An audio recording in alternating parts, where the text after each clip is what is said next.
Are providing real estate developers with the tools needed to build a more prosperous Omaha. Taylor Johnson is on your side with how they're opening doors to get shovels in the ground.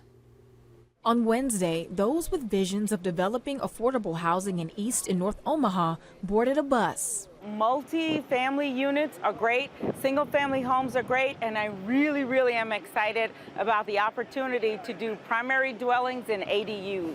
Emerging developers like Nancy Williams toured plots of land with possibilities. This could be an opportunity for us to kind of take on the risk to development and really try to be able to support someone who may be entering into the world of development. They're being sold by the Omaha Municipal Land Bank. The group looked at 5 shovel-ready properties.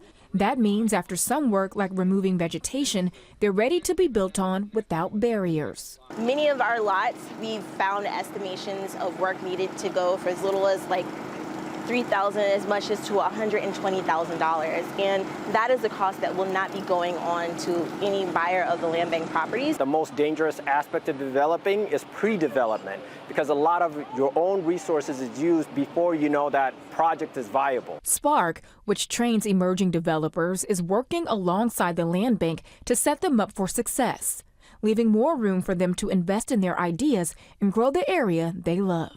Collectively, we can create the community that we want to see.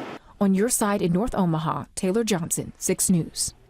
Tomorrow, participants will get to take part in a fast-track version of Spark's Developers Academy.